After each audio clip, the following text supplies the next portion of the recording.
नमस्कार, मैं हूं गिरीश गैरोला और आप देख रहे हैं मेरू रहबार।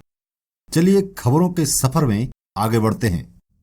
उत्तराखंड देवभूमि के लोग कूड़े की बदबू सूंघने के लिए क्यों मजबूर हैं? अब तो तीर्थ यात्रियों का भी स्वागत इसी बदबू से किया जा रहा है, जबकि इसके लिए जिम्मेदार विभाग इस जरूरी काम के अलावा अन्य सभी काम पूरी तत्परता से कर रहा है। गंगोत्री, यमुनोत्री और बद्री केदार उत्तराखंड के 4 धाम यात्रा के दौरान तीर्थ यात्रियों को सुविधा देने का दम भरने वाले प्रदेश में देश विदेश से आने वाले यात्रियों और पर्यटकों को नगर के प्रवेश द्वार पर ही कूड़े की बदबू से स्वागत किया जा रहा है।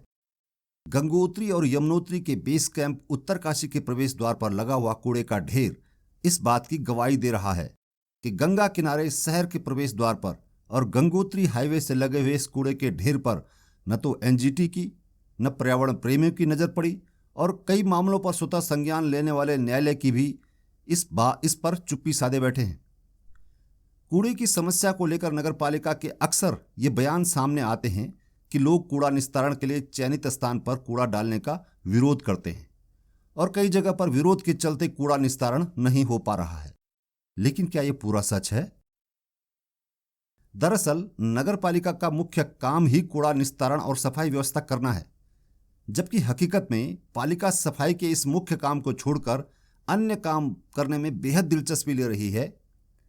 अभी तक जहां भी कूड़ा डंप हुआ है वहां कूड़ा का निस्तारण आज तक नहीं हो पाया और इन स्थानों पर लगे हुए कूड़े के ढेर और बदबू इस बात के लिए मजबूर करती है कि लोग आबादी वाले इलाकों के पास कूड़ा डंप का विरोध करें, और यह उनका अधिकार भी है और मानवीय दृष्टिकोण भी।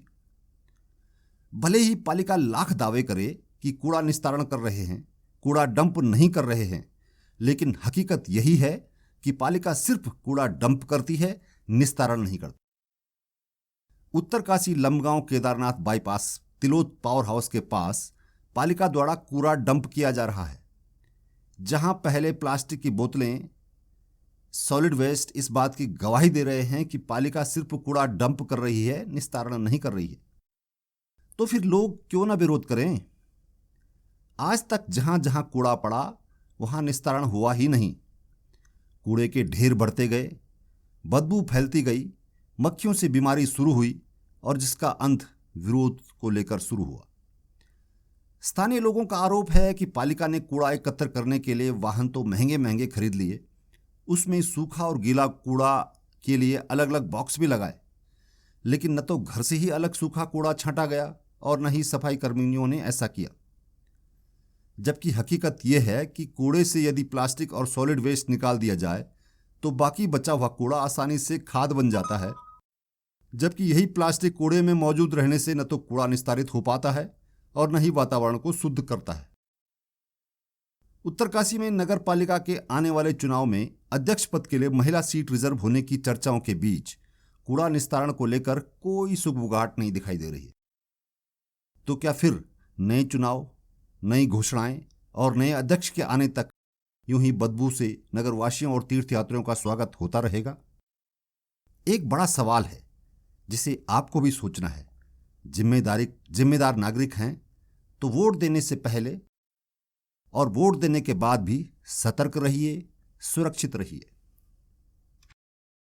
समस्या का सबसे बड़ा अगर कोई कारण है तो वो है नगर पालिका का गठन ही कूड़े की समस्या को लेकर के साफ़ सफाई के लेकर के दिया गया था। लेकिन साफ़ सफाई को छोड़ करके बाकी जैसा आप जानते हैं सब जगह नगर पालिका का ध्यान रहता है। कूड़े का अगर लोग कूड़े का विरोध भी कर रहे हैं अपनी जगह पे तो इसलिए कर रहे हैं कि उनका जो पुराना इतिहास नगर पालिका का रहा है, एक बार कहीं कूड़ा डाल दिया तो उसका निस्तारण करना ही नहीं है।